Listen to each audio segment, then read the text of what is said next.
అలా అని కాదండి, ఎందుకంటే అనేక మనస్పర్ధలు వచ్చినాయి. మనస్పర్ధలు అంటే ఈ విధంగా అనేక రంగాలకు చెందినటువంటి వ్యక్తులు అనేక రకాల కూడా వ్యాఖ్యానాలు చేయడం జరిగింది. అందువల్ల కూడా కొన్ని జాగ్రత్తలు కూడా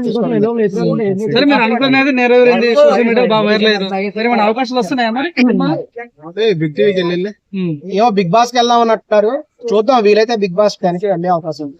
మీరు వైజాగ్ సత్య ఉపలబాల గ్రూప్ జాయిన్ అవుతున్నారు, నిజమేనా? అవును, జాయిన్ అయ్యేవాళ్ళు. వైజాగ్ సత్య గారు ఆయన మన రాష్ట్రంలో పెద్ద స్టార్. ఆయన వాళ్ళ గ్రూప్ లో వెళ్ళాలంటే ఎంతో అదృష్టం కూడా ఉండాలి. ఆయన తలుచుకుంటే అందరినీ కూడా పైకి లేపేస్తారు. Thank you so much Murali Sharma గారు. ఈయన ఎక్కువ అందరం తిడతాడండి, నాకు అదే నచ్చదు. మహేష్ లాగా, ఒక రాకేష్ మాస్టర్ లాగా, లేకపోతే ఏంటిది ఎవరిని తిట్టలేదండి, సత్యమును పలకాలి. ఎవరిని తిట్టలేదు నేను.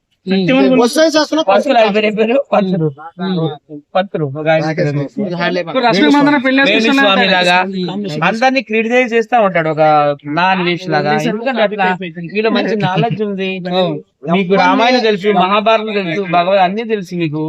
ఆ వాటి కోసం చెప్పచ్చు కదా, ఎందుకు అందరినీ క్రిటిసైజ్ చేస్తారు? అందుకనే చెప్తున్నాం, నిజాయితీగా చెప్తున్నాం. సత్యమేవ జయతే అనేది మా క్యాప్షన్. సత్యంలో మాట్లాడవలన అసత్యం పలకరాదు.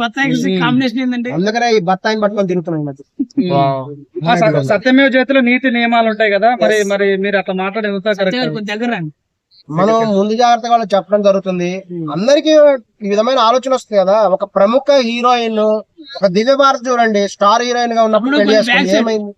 అయిపోయింది ఆమె కెరీర్. స్టార్ హీరోయిన్ పెళ్లి చేసుకోవాల్సిన అవసరమే ఉంది, ఆ డౌట్ అందరికి కూడా వస్తుంది. మామూలుగా ఏంటంటే కెరీర్ అయిపోయి ఎవరిని చేసుకోడు, ఎవరు చూడట్లేదంటే అప్పుడు పెళ్లి చేసుకుంటారు.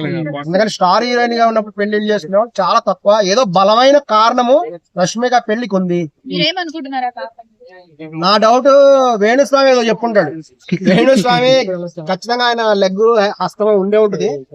ఎందుకంటే వేణుస్వామి సలహా సూచన మేరకే రష్మిక ఇప్పుడు విజయ్ దేవరకొండ పెళ్లి చేసుకుంటుందేమో. ఆమె పెళ్లి చేసుకుంటే విజయ్ దేవరకొండ స్టార్ తిరిగిపోద్దని చేసుకుంటున్నాడేమో. ఏమైనా వీళ్ళు ఒక 2 ఏళ్ళు 3 ఏళ్ళు యాక్ట్ చేస్తారు కదా. ఫ్యూచర్ భవిష్యత్తు అర్థమవుతుందా? ఫ్యూచర్ భవిష్యత్ ప్లాన్ ఏందని ఇదంతా డెస్టినీ. ఎలా రాసి పెట్టాలి కింద అడ్రస్ పెట్టాను, కామన్ పెడుతున్నా. ఎలా రాసి పెట్టి అలా జరుగుతుంది. ఇందులో ఏం లేదండి, ఓపెన్ గా చెప్పొచ్చు కదా. పెళ్లి చేసుకుంటే ఎందుకు చేసుకుంటారని చెప్పాలి. అకస్మాత్తుగా పెళ్లి చేసుకోవాల్సిన అవసరం ఏంటి? ఒక స్టార్ హీరోయిన్, ఒక స్టార్ హీరో అకస్మాత్తుగా పెళ్లి చేసుకున్నారు. ఇప్పుడు నాగ చైతన్య గారిని సమంత గారు పెళ్లి చేసుకున్నారు. మరి సమంత గారి కెరీర్ ఎంత డ్యామేజ్ అయింది. ఈ రోజు సమంత గారు ఈ రోజు నాకు పెద్ద హీరోయిన్ గా చేయగలరు. అవకాశాలు తగ్గుతాయి. తెలుగు సినిమా ఇండస్ట్రీలో కూడా పెళ్లి చేసుకున్నటువంటి అమ్మాయిలకి హీరోయిన్ గా అవకాశాలు తగ్గుతాయి. ఇది వాస్తవము, ఎవరు ఒప్పుకున్నా ఒప్పుకోకపోయినా. హీరోలకి ఏమి టోకా ఉండదు, హీరోలకి బానే ఉంటుంది. చాలా మంది హీరోలకు కొనసాగుతారు, 60 ఏళ్ళు వచ్చినా హీరోలుగా కొనసాగుతారు. కానీ హీరోయిన్లకు అలా అవ్వదు. హీరోయిన్లకు మటుకు ఖచ్చితంగా కొన్ని సంవత్సరాలు మాత్రమే వాళ్ళు ఎంగేజ్ లో ఉన్నప్పుడు, అది కూడా పెళ్లి కాని అమ్మాయిలకు మాత్రమే హీరోయిన్స్ అవకాశాలు వస్తాయి. అందుకనే చూడండి, ఒక టబు అనేమో పెళ్లి చేసుకోవాలా, ఒక జయలలిత అనేమో పెళ్లి చేసుకోవాలా. మీరు హీరోయిన్ లిస్ట్ తీసుకోండి, చాలా మంది పెళ్లిళ్ళు అయ్యి ఉండవు. విజయశాంతి గారు కూడా మొదటి నుంచి కూడా కుమార్ అనే పెట్టుకునేవాళ్ళు. తర్వాత కాలంలో చెప్పారు ఆల్రెడీ ఒక మొగుడు ఉన్నాడు అని చెప్పి. పెళ్లి కాకపోయినా కూడా పిల్లలు అంటారు కదా.